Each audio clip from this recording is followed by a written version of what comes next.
Hello everybody, my name is Jack, ring announcer, commentator for such wrestling promotions as Bar Wrestling, Wrestle Circus, Chikara, Kaiju Big Battle, Evolve, Ring of Honor, and many more. But above all of that, I'm a great big fan of pro wrestling. And ladies and gentlemen, we got a lot to talk about. Pro wrestling is about to explode this weekend in Las Vegas, Nevada, as Double or Nothing hits the MGM Grand. I'm going to be there, and I'm going to videotape the festivities, and we're going to see what kind of stuff is going on there for Starrcast, which is the assemblance of all kinds of wrestling media from the internet, and just wrestling fans from all over the world who are going to swarm and congregate into Las Vegas for this one-of-a-kind, maybe even once-in-a-lifetime wrestling event. But even beyond Double or Nothing, beyond AEW, beyond the fact that they've announced that they've got a television deal on TNT coming in the fall, WWE just came off of their Money in the Bank pay-per-view where, they shocked the world by, bringing in Brock Lesnar and having him win the Money in the Bank when he wasn't even in the match in the first place. People didn't even know if Brock Lesnar was still in the WWE. So that was a big shocker. Plus, they're going back to Saudi Arabia. Again, a pretty, controversial decision on their part. And they've also unveiled a brand new title, the WWE 24/7 title, which is a throwback to the old hardcore belt. There's also all kinds of stories about wrestlers demanding their release or requesting their release or refusing to re-sign with WWE, who's going to show up at Double or Nothing. Just all kinds of crazy shit going on right now in the world of professional wrestling. It's an incredible time to be part of it. I'm certainly glad. And of course, Wrestle Circus is back. That's the big news on my part. We just had a big show, big comeback show in Austin, Texas, just this past May the 12th.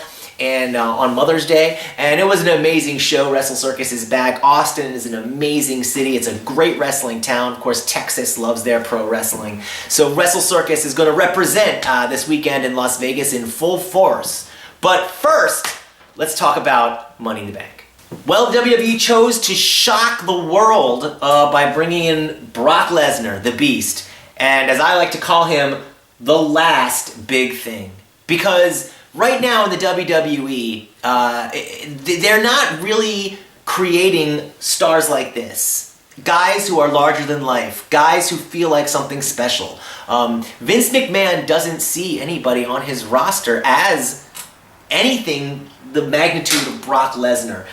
Which is why I kind of gave him this moniker, the last big thing. When was the last time a wrestler got the push Brock Lesnar got? Winning King of the Ring, and then winning, just smashing through the competition, and then beating The Rock and ending Hulk Hogan's career. When was the last time anybody got this kind of push? And here, even in this stage in his career, in his late 40s, Brock Lesnar is still the biggest star in the WWE. And, say what you want, you can be upset about the fact that he won the Money in the Bank, but it got people talking, and it definitely got a big fan reaction. That's what they wanted.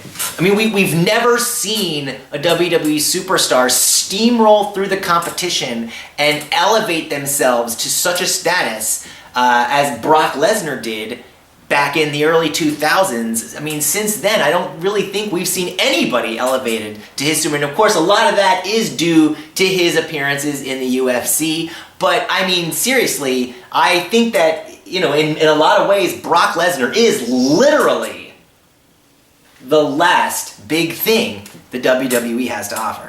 In many ways, they kind of have no choice but to use him as their secret weapon. But the big question is this going to move the needle? The WWE is having record low ratings, and they really need to step up their game. And at this stage, it seems like it's more important than ever that they come up with compelling storylines and create new stars.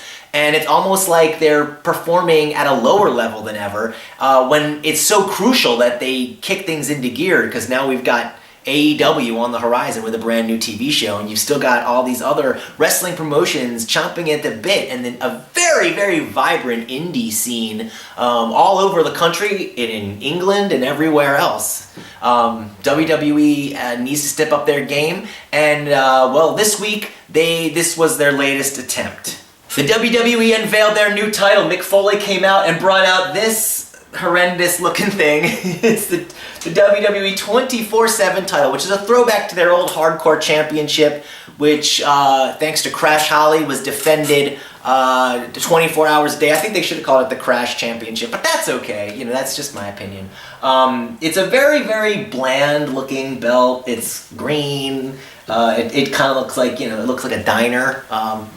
Being Greek, I must say, I've got nothing against diners. I just don't know that this sort of Denny's open all night kind of logo is exactly what you want. I guess, it is a mid-card title. We'll see if this gets the fans talking. I was a big fan of Chuck Taylor's Kentucky 24/7 championship. I highly suggest you go on Instagram or on YouTube and look up Chuck Taylor's 24/7 hardcore championship. It's really great stuff. But of course, the big news, the main event, as they would say, would be the Double or Nothing is coming up this Sunday. It's the biggest independent promoted wrestling event maybe in this country's history. It's definitely the biggest non-WWE event in about 20 years. And you've got the Young Bucks, who are friends of mine all the way from back in my days at Chikara. They've always been the best tag team in the world. Always. And Cody Rhodes, of course, leading the brigade of independent wrestlers, and now I guess you can't really call them independent anymore. They've got the backing of Ted Turner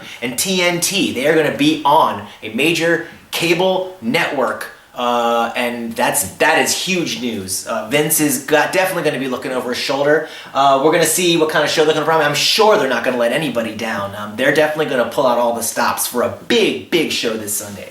But the question is, what do you guys think? Are you going to be watching Double or Nothing live on pay-per-view or on the internet? What do you think about the WWE? Are they going to be able to step up their game? Are they going to be able to recover from the departures of people like Sasha Banks and Dean Ambrose? Is Dean Ambrose going to show up at Double or Nothing? Is CM Punk going to show up? What about guys like Luke Harper and the Revival and people like that are on their way out of the WWE? How is WWE going to bounce back from all this? And what about the NXT 25th takeover pay-per-view coming up in Saudi Arabia? And there's just so much going on right now. I want your thoughts and opinions. I will be at Double or Nothing this Sunday in Las Vegas at Starrcast. I will be filming the festivities, gonna be talking to fans. If you're there, make sure you come see me, come talk to me, and I will be back again with the latest and greatest in wrestling news right here on WrestleMinute.